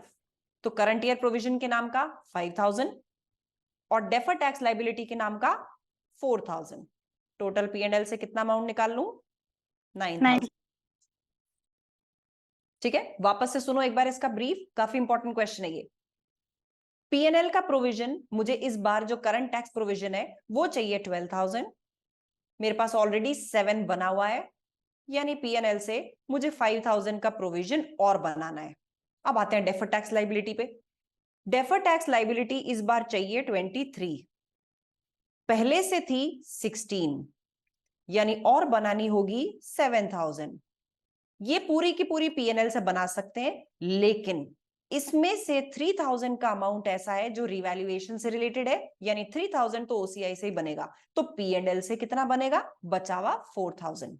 तो मुझे पीएनएल से एक तो 4,000 निकालना है, एक 5,000 निकालना है। That means the answer is 9,000। समझ गए? बताओ। Yes ma'am. यस। ठीक है, चलिए अब ये आप लोगों के लिए टेस्ट है। इसमें सब कुछ मिक्स है, यानी इसमें फॉरेन करेंसी भी है, इसमें टैक्सेशन भी है, शायद इसमें रेवेन्यू भी है। तीनों चीजें एक साथ करेंगे। बहुत अच्छा क्वेश्चन है, इसको टाइम लिमिट में करेंगे। मैं रीड करती हूँ। सबसे पहले वाला क्वेश्चन जो है वो पेबल से रिलेटेड है, यानी कि हम फॉरेन करेंसी की तरफ जा रहे हैं। Vans buys and sells goods in Cromits but has a functional currency of dollar. Vans purchased goods for Cromit 10,000 on 1st September. At Vans year end of 30th December, this amount remains unpaid. तो closing date पे मुझे किस rate से इसको convert करना है? Closing rate पे। Closing rate पे, यानी मेरे लिए रेट कौन सी रेलेवेंट हो जाएगी? इसका साल कब क्लोज हो रहा है? 31 दिसंबर। ये वाली, ये रेट मेरे लिए क्लोजिंग मैटर करेगी। और एक जिस दिन ये ट्रांजैक्शन हुआ वो वाली रेट मैटर करेगी। करेगी? करेगी? Yes ma'am. आ जाओ, चलो यहां वाली को करो। What gain or loss should be recorded for the year ended in relation to payable recorded for the purchase of goods? तो परचेज तो मेरी यहीं तक ही खत्म हो जाती है। कर दे रिकॉर्ड इसको। जिस दिन ट्रांजैक्शन किया उस दिन कितने अमाउंट के ऊपर आपने परचेज की थी? पेबल कितने अमाउंट का किया था? क्रोमिट्स 10,000 का। जरा इसका रिलेशनशिप देख लो। $1 इक्वल टू 10 क्रोमिट्स। मैं कहां से कहां जा रही हूं? डॉलर पे। तो डॉलर कम होंगे, क्या करूं? मल्टीप्लाई या डिवाइड? डिवाइड मैम, $1,000 आएंगे। डिवाइड। ठीक है, तो यानी कि मैं यहाँ पे पेबल इस दिन बुक कितने का करूंगी? लॉजिकली करना please, not as per the process रटा रटाया। 10,000 क्रोमिट्स डिवाइड बाय 10 इक्वल टू, मैंने $1,000 का पेबल बना लिया। ईयर एंड आ गया, मेरे पेबल की वैल्यू कितनी होगी?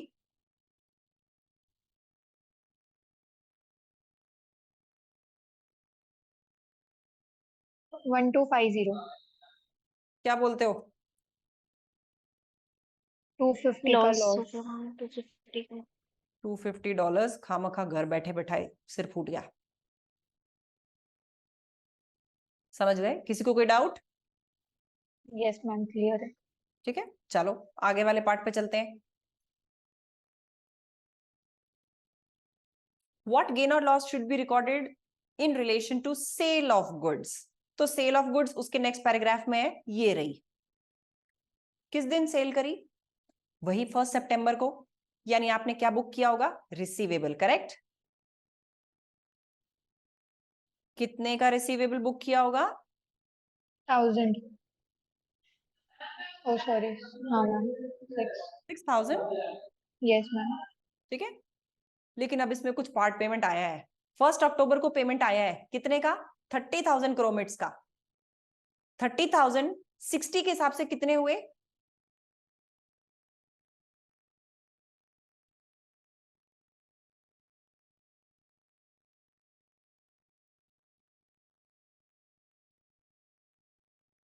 मैम 0.5:1 वाले 3000. रेशियो से करेंगे. बिल्कुल सही। कुछ गड़बड़ करी क्या मैंने? पेमेंट कब आया?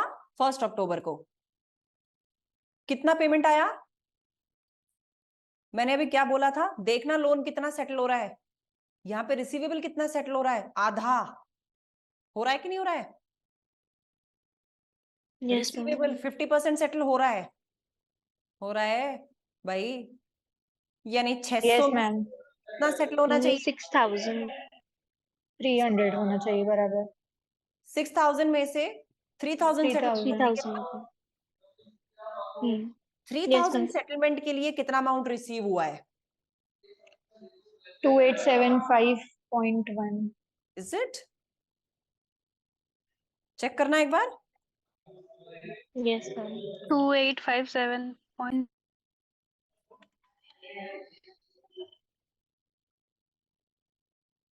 बाप रे, आदमी डिमोटिवेट हो जाए देख के नंबर।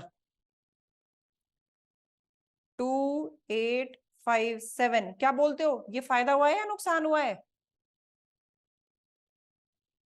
मतलब 3000 का रिसीवेबल कैंसिल होता है और अमाउंट कितना मिलता है? 2857. का लॉस है मैम. Loss हो गया. मतलब मेरा रिसीवेबल तो गया 3000 का, पैसा आया 2857। It's a loss. कितने का लॉस? 143. 142.85 आ रहा है। 3, ये तो आंसर तो आ ही नहीं रहा हमारा। 143। अच्छा, वो दिसंबर पे भी ले जा रहा है, सॉरी। तो यहाँ का लॉस कितना आया? सेटलमेंट पे लॉस आता है $143 का, करेक्ट? ठीक है, अब आ जाओ लास्ट डेट पे, 31 दिसंबर पे आ जाओ। तो 31 दिसंबर पे अब मेरे पास बैलेंस कितना बचना चाहिए? 30,000 ही बचना चाहिए। 60 में से 30 पे कर दिया सामने वाले ने, करेक्ट? अब बचता है 30,000 का रिसीवेबल। इसको किस पे वैल्यू करूं? क्लोजिंग डेट पे। करो जरा इसको वैल्यू, कितना आ रहा है? 3750. 3750.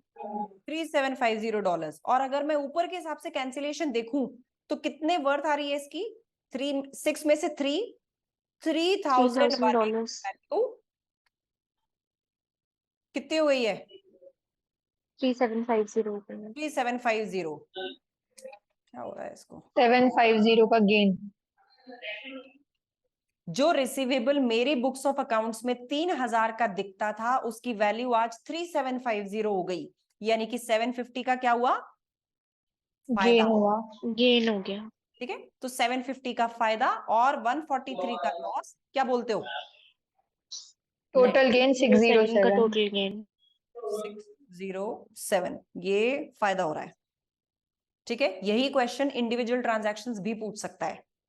ओके, मैम एक चीज बताओगे, हम एवरेज रेट कब यूज हो रहा है किसी जब भी आपकी क्वेश्चन?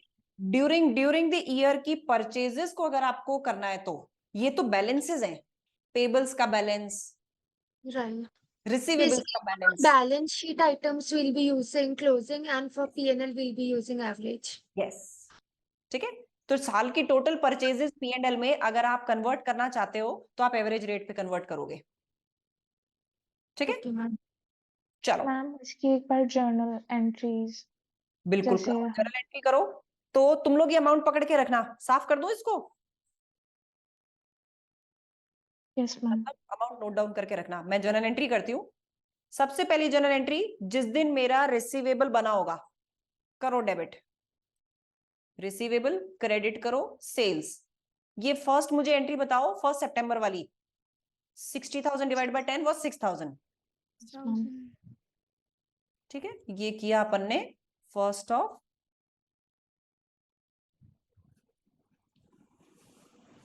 सितंबर को। अब क्या किया इसने, 1 अक्टूबर को पैसा दे दिया। कितना पैसा दिया, कितना आ रहा था अपना पैसा जो रिसीव आ रहा था, 30,000 डिवाइड बाय 10.5, 2857. 2857, Yes, ma'am. 2857। जबकि मेरे रिसीवेबल्स तो 50% कैंसिल होने चाहिए। This was 104, 103, 143. 143। ठीक है, अब आ जाओ अपने 31 दिसंबर पे। 31 दिसंबर पे तुम्हारे जो रिसीवेबल्स है उसकी वैल्यू क्या हो गई थी, 3750. 3750। मतलब ये मैंने कैसे कैलकुलेट की थी, हमने 60,000 क्रोमेट्स में से 30 का पेमेंट ले लिया, बचे 30 को मैंने किया divide by 8, I get 3750, right. Yes, ma'am. ठीक है, तो आपके रिसीवेबल्स यहां दोनों से क्या बच रहे हैं, डेबिट बैलेंस दिखा रहे हैं रिसीवेबल्स, नेट जो अकाउंट दिखेगा इनका वो दिखाएगा 3000, जबकि होना कितना चाहिए 3750। That means I need to increase my receivables by 750 का अमाउंट, सो दैट रिसीवेबल्स अब 3750 पे आ जाएं। लेकिन करूं कैसे इसको, फॉरेन एक्सचेंज गेन से। जहां भी पीएनएल डेबिट हो रहा है that's a foreign exchange loss, जहां भी पीएनएल क्रेडिट हो रहा है that's a foreign exchange gain. ठीक है, Yes, ma'am. मैम हम्म, मैम ये जो 30,000 है ये तो अनपेड है ना 31 दिसंबर को। राइट, तो ये वाला। Yes ma'am. हम्म, मैम तो 750 का गेन कैसे आया? क्योंकि आज इस 30,000 की वैल्यू डॉलर्स में कितनी है, दिस इज क्रोमेट्स, राइट। मैं अगर आज की रेट से इसको चेंज करूं, मतलब क्रोमेट्स से डॉलर में लेके आऊं, तो कितने वर्थ का आ रहा है 3750। जबकि मेरे बुक्स ऑफ अकाउंट्स में रिसीवेबल कितने का दिख रहा है अभी, 6,000 माइनस 3,000, ये रहा एक रिसीवेबल ये रहा, यानी 3750 का रिसीवेबल 3,000 का दिख रहा है। तो क्या करूं, 750 बढ़ा दो रिसीवेबल के, समझे। Yes ma'am. ठीक है, चलो ओके, ये डन होता है आपका। अब आ जाओ नेक्स्ट पार्ट पे, true and false. Which of these statements are true? Statement 1, the inventory purchased on 1st October 2011. Okay, ये जिसके इन्वेंट्री, ये अच्छा फर्स्ट, ये कुछ डेट गड़बड़ नहीं हो गई है,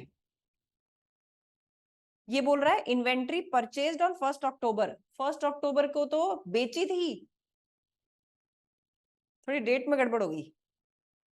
should be retranslated at the closing rate if the goods remain in inventory at 31st December 2011। चलो अगर मैं इसको जनरल भी मानूं तो क्या जवाब दोगे, false ma'am. Yes, ma'am. True. True, ma'am. True. Non monetary item है ना। ये Non non-monetary monetary item item है। है। This is a non-monetary item valued at cost. Cost, ma'am. Yes. So this is false.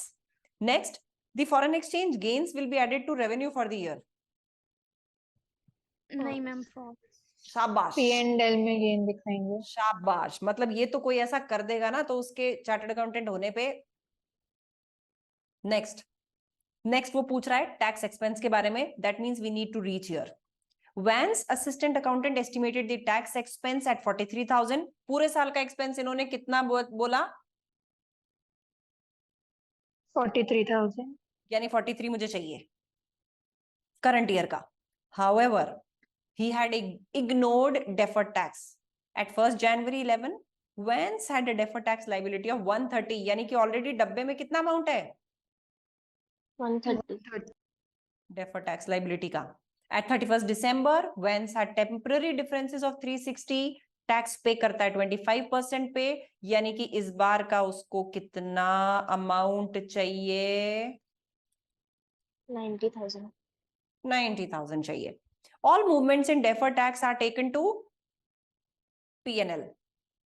मतलब इन्होंने बता दिया कि ये जो टेम्पररी डिफरेंस है इसको तुम ओसीआई में मत लेके जाना, पीएनएल में लेके जाना। अब मुझे बताओ जरा, what will be recorded as tax expense in PNL for 31st December 2017? क्या बोलते हो? 43 का इस बार चाहिए, डेफर्ड टैक्स लाइबिलिटी एक्स्ट्रा बनी बैठी है, तो पीएनएल से मैं 43 तो निकाल लूंगी, लेकिन पीएनएल में कुछ अमाउंट डाल भी दूंगी। कितना डाल दूं? 130। खामखा क्यों बना के बैठे हो? when only 90 is needed, so how much I need to repay back to PNL? 40,000. तो पीएनएल से टैक्स के नाम पे क्या बनाओगे? Net 3,000. समझ गए? अगर डेफर टैक्स लाइबिलिटी ज्यादा बनी हुई है, आपको नहीं चाहिए होती है ज्यादा, आप वापस से पीएनएल में अमाउंट डाल देते हो। अगर कम पड़ती है तो पीएनएल से निकाल लेते हो, और करंट ईयर प्रोविजन तो निकालना ही है। तो यहाँ पे इस केस में क्या हुआ, एक्स्ट्रा बची हुई थी जो हम पीएनएल में वापस डाल रहे थे, उसने सेट ऑफ कर लिया करंट ईयर के टैक्स के खर्चे को, तो नेट बचा 3000 which should be charged from PNL. Okay? Yes, ma'am. Next. Once assistant accountant has discovered that there is a debit balance on the trial balance, देखो इसलिए तुम लोगों को समझना जरूरी है कि ट्रायल बैलेंस में डेबिट का क्या मतलब, क्रेडिट का क्या मतलब, क्वेश्चन कुछ भी आ सकता है। रिलेटिंग टू ओवर और under provision of tax from the year, क्या बोलते हो? अगर डेबिट बैलेंस है टैक्स का, what is it? Under provision. It is under provision, क्योंकि प्रोविजन एक लाइबिलिटी है। Yes, ma'am. डेबिट में दिख रही है, इसका मतलब कमी में है, तो कमी मतलब it's an under provision. What impact will this have on Van's current year financial statements? क्या इससे टैक्स लाइबिलिटी 3000 से इंक्रीज होगी? क्या इससे टैक्स लाइबिलिटी डिक्रीज होगी? क्या इससे टैक्स एक्सपेंस इंक्रीज होगा? क्या इससे टैक्स एक्सपेंस डिक्रीज होगा? पहले तो मुझे बताओ, क्या मुझे इसका इंपैक्ट फाइनेंशियल पोजीशन में ले जाना है क्या? नहीं ma'am, current year tax expense में। बैलेंस शीट में थोड़ी ले जाते हैं अपन, बैलेंस शीट में तो इसका जो बैलेंस आता है वो ले जाते हैं। फिलहाल इसका एडजस्टमेंट कहाँ जाएगा? P&L में जाएगा। The answer has to be from C&D। अब ये कमी है, तो P&L से इसको खर्चे की तरह चार्ज करोगे या कम कर दोगे? चार्ज करेंगे Charge ma'am, option C. Answer is C. समझ गए? सो इवन FR की जो थ्योरी है वो आपके लॉजिक्स पे, कॉन्सेप्ट्स पे आएगी, रटी रटाई थ्योरी इसमें नहीं आती। थोड़ा सा कंसेप्चुअल फ्रेमवर्क को जरूर देख लेना। आज के सेशन के बाद आपको इमीडिएटली ये वाले क्वेश्चंस करने हैं। सेक्शन सी अभी कल वाले सेशन में हम करेंगे, उसके बाद में सेक्शन सी के दूंगी, लेकिन फिलहाल के लिए तुम्हें ये करने हैं। इसके लिए टाइम लिमिट नोट डाउन कर लो। Time limit should be 2 hours, not more than that. तो 2 घंटे में इसको कंप्लीट करना। कल के लिए तुम्हें सिर्फ और सिर्फ इंटरप्रिटेशन वाले फॉर्मूलाज लर्न करके आने हैं, बाकी जो तुम रूटीन में पढ़ रहे हो वो करते रहो। कल के लिए कोई वीडियोस देखने के लिए नहीं है, क्योंकि इंटरप्रिटेशन के फॉर्मूलाज अप्लाई करने के लिए क्वेश्चन एक समझाऊंगी बस। ठीक है? सेक्शन सी के क्वेश्चंस भी अभी तुम जो अपना पेन पुराना निपटा रहे हो वो निपटाते रहो, लेकिन आज के टॉपिक से रिलेटेड अच्छे क्वेश्चंस ये वाले हैं। वंस दीज आर डन तो तुम्हारे ये चारों चैप्टर भी रिवाइज बैक हो जाएंगे। Okay, got it? But please do not invest more than 2 hours on this. Yes ma'am. और मैम कल ही मॉक टेस्ट है ना? हाँ, तुम लोग मुझे मॉक का बता दो, कल दे दो। मेरे ख्याल से कोई दिक्कत होनी नहीं चाहिए, रिवीजन चलता रहेगा यार, पेपर तक कुछ ना कुछ तो चलता ही रहेगा। दे दूं ना मॉक हाँ कल? मैम, चलेगा मैम। क्वेश्चन के बाद ही ले लें। एक काम करती हूँ ना, मैं कल रात को मॉक खोल देती हूँ और परसों रात तक खुला छोड़ देती हूँ। हाँ मैम, ऐसे चलेगा, क्योंकि मैम फिर रिवीजन के बाद फिर तुरंत दूसरी भी आ जाएगी। ठीक है, ठीक है, ठीक है, तो ऐसा कर लेते हैं। कल मैं इसको रात को ओपन करूंगी तुम्हारे मॉक को, बट अटेम्प्ट उसको 3 घंटे में ही करना प्लीज। मैं इतनी तुम लोगों से ऑनेस्टी एक्सपेक्ट कर रही हूँ। 3 घंटे से ज्यादा मत लगाना, छूटने दो पेपर को यार। पेपर अभी छूटेगा नहीं तो तुम्हारा एग्जाम में प्रैक्टिस कैसे बैठेगी? इसलिए प्लीज पूरा लंबा 5 घंटे लगा के मत देना, स्ट्रिक्ट 3 घंटे, नॉट मोर देन दैट। ठीक है, समझ गए? Okay, Yes. चलो, so will catch up tomorrow. कल का टाइम मैं तुम लोगों को मैसेज करती हूँ, एक बार देखती हूँ कहीं कुछ इधर उधर हिट तो नहीं हो रहा है। नहीं, तुम्हारा टाइम ऑलरेडी डिसाइडेड है 6 o'clock। ठीक है, so we are meeting at 6 o'clock tomorrow in the evening. Okay, okay ma'am. चलिए जी, okay guys, bye bye. Ma'am remote exam में कैलेंडर कैलकुलेटर रहता है अलाउ? पेपर पेन नहीं होगा बस, बाकी सब कुछ होगा। ठीक ओके है, चलिए जी, okay guys, bye. Bye ma'am, thank Bye, you. ma'am. Bye. Thank you.